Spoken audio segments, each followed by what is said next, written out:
Bonjour, toujours confiné et sans activité professionnelle prévue dans les semaines à venir, je vous propose une petite balade, toujours à moins d'1 kilomètre de chez moi, sur le thème de la Seconde Guerre mondiale. 8 mai oblige. Alors cette fois-ci, c'est sur la Corniche que nous allons commencer, avec un monument qui n'a pas de relation directe avec le second conflit mondial, mais avec le premier. Cependant, il me semble impossible de ne pas citer le monument aux morts des armées d'Orient. Parce qu'on pense souvent que Marseille, étant dans le sud de la France, n'a pas participé directement à la Première Guerre mondiale. C'est faux, vu que le conflit ne s'est pas cantonné à une guerre de tranchées dans le nord et l'est de la France. Marseille accueille dans son port le débarquement de bon nombre d'alliés, traversant la France pour aller combattre dans les tranchées, mais embarque aussi de nombreux soldats qui partent combattre en Orient. C'est ici que le symbole me semble fort, puisque Marseille, porte de l'Orient, porte du Sud, ou capitale des colonies pendant toute la deuxième partie du 19e et début du 20e siècle, a rempli le rôle qui était le sien pendant le conflit. Ce monument, construit par l'architecte Gaston Castel, est inauguré le 24 avril 1927, en même temps que le tunnel du Rove ou l'escalier monumental de Saint-Charles. Il entend raviver la mémoire des gloires et des routes vécues une décennie auparavant. D'ailleurs, si l'on prend le petit boulevard en face, on s'aperçoit que son nom est celui de la plus grande défaite militaire qu'aient subi les Alliés en Orient. Cette campagne débute en mars 1915 et a pour objectif de prendre le contrôle des détroits d'accès entre les mers Méditerranée et Noire. C'était une manière de pouvoir mettre une pression militaire sur l'Empire ottoman, allié des empires allemands et austro-hongrois, mais aussi de sécuriser un corridor qui permettrait les échanges entre les alliés que représentait l'Empire russe pour la France et le Royaume-Uni. La bataille s'achèvera une dizaine de mois plus tard avec 400 000 morts, dont plus de 30 000 Français, issus des corps expéditionnaires d'Orient. Une autre voie très passante du 7e arrondissement nous ramène à cette histoire, puisque juste avant les Catalans, en direction de la place du 4 septembre, on emprunte le boulevard du Capitaine Desmond, mort au combat lors de cette fameuse bataille. En remontant la rue du Vallon des Offres, nous arrivons sur la place Saint-Eugène, qui nous ramène dans le vif de notre sujet, puisqu'on y découvre un monument dédié aux morts pour la France du 7e arrondissement de Marseille. Il rappelle l'engagement et le sacrifice de bon nombre de combattants durant les deux conflits mondiaux, mais aussi les conflits coloniaux, avec une liste que l'on observe plus fournie entre 1939 et 1945. C'est tout de même assez triste que les cérémonies d'hommage ne soit pas effectué directement sur la place, mais dans une petite cour privée, au fond d'une rue, à l'abri des regards. Les combattants ayant lutté pour notre liberté méritent peut-être une reconnaissance un petit peu plus visible.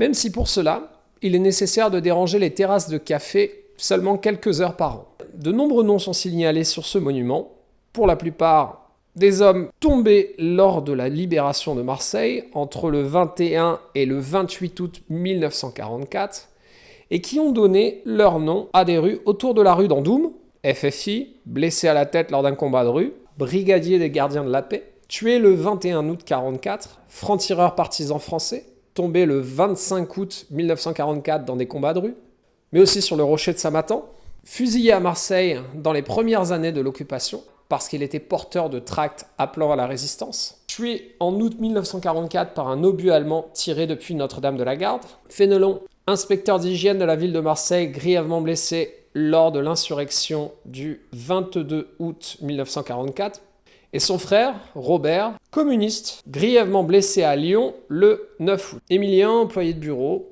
mort lors de la bataille de France. Louis, typographe, mort en captivité en avril 1944, et Antoine, pris en otage et mort suite à de mauvais traitements. Mais aussi lorsqu'on descend vers le quartier de Saint-Lambert, membre du mouvement uni de résistance, il sera fusillé à Signes le 18 juillet 1944 avec 37 de ses camarades, dont certains sont connus dans le quartier. Mobilisé dans l'armée de libération nationale, il tombera en 1943 à la célèbre bataille de Monte Cassino en Italie. 20 ans, étudiant, tué le 25 août 1944, mobilisé en 1940, il diffuse un journal résistant imprimé dans l'entreprise familiale située dans le quartier. Il rejoindra les forces françaises libres, parachutées en Saône-et-Loire pour faciliter la progression des unités débarquées. Il meurt au combat en septembre 1944 à l'âge de 37 ans, et laisse derrière lui 6 enfants. En descendant en direction de l'abbaye Saint-Victor, juste à côté de l'hôtel particulier La Rose du Ciel, qui abrita par exemple Paul Valéry en 1940, on trouve un petit square. L'une de ces entrées est garnie de 2 plaques rappelant 2 figures de la résistance, mais qui n'ont pas participé directement à la libération de Marseille. La première à gauche est un hommage au fondateur du groupe Combat, le très connu Henri Freinet, gaulliste, qui fera une carrière politique par la suite. La seconde, à droite, est un hommage à une femme remarquable, qui était déjà décédée lors de la libération de Marseille. D'origine suisse, Berthier est née dans l'hôtel particulier Attenant. Socialiste et féministe, elle n'admet pas l'armistice et aide des prisonniers de guerre à franchir la ligne de démarcation pour regagner la zone libre. Berthier fut arrêtée plusieurs fois, en octobre 41, janvier 42, puis une dernière fois en mai 43, où elle sera retrouvée pendue sans avoir parlé.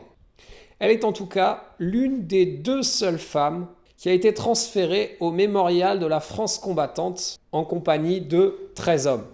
Avant de continuer sur nos chemins de la libération, une petite pause pipi. Ah, non, désolé, les toilettes sont encore hors service. Ça doit être à cause du confinement. Personne dans la rue ne doit avoir besoin d'aller aux toilettes ou avoir un accès à l'eau potable. Va falloir se retenir. Lors des combats pour la libération de la ville, Marseille est bombardée depuis ses forts.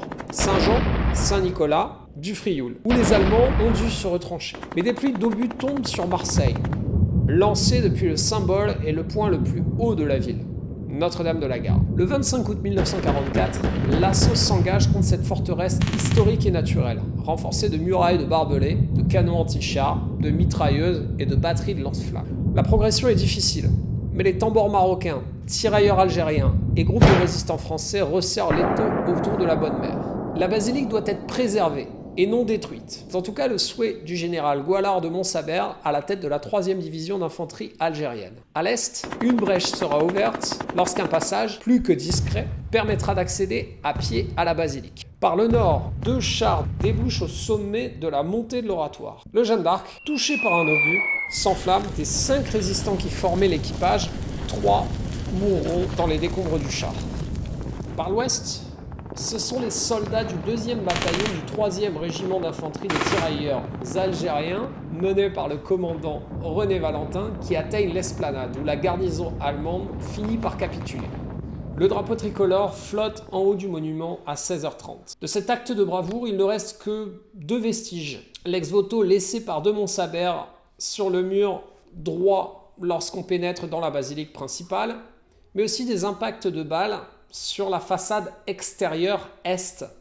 Et pour conclure, j'aimerais m'arrêter sur un détail qui est bien visible, même lorsque Notre-Dame est fermée, comme aujourd'hui. Il s'agit de ce petit mausolée situé au pied de l'escalier nord de Notre-Dame. Beaucoup de clients, français ou étrangers, me demandent « Mais qu'est-ce que cette étoile ?» C'est évident, l'étoile représentée ici est une étoile musulmane, en référence aux 5 piliers de l'islam. Elle est sûrement ici pour nous rappeler que la libération de l'un des plus hauts lieux du catholicisme marseillais est l'œuvre de résistants français, certes, mais surtout de soldats coloniaux, et principalement nord-africains, de confession musulmane. Une trentaine de tirailleurs algériens ont perdu la vie lors de l'assaut de Notre-Dame. Et cette liberté, nous la leur devons en grande partie. Étant donné que certains l'oublient manifestement par les temps qui courent, il me semble essentiel de le rappeler. Voilà, je vous remercie pour votre attention. Sachez que si vous êtes intéressé par le sujet et que vous voulez en savoir plus, j'organiserai à partir de juin des visites guidées dans le centre-ville pour aborder cette thématique plus en profondeur. Si vous souhaitez plus d'informations, n'hésitez pas à me contacter. Bonne journée.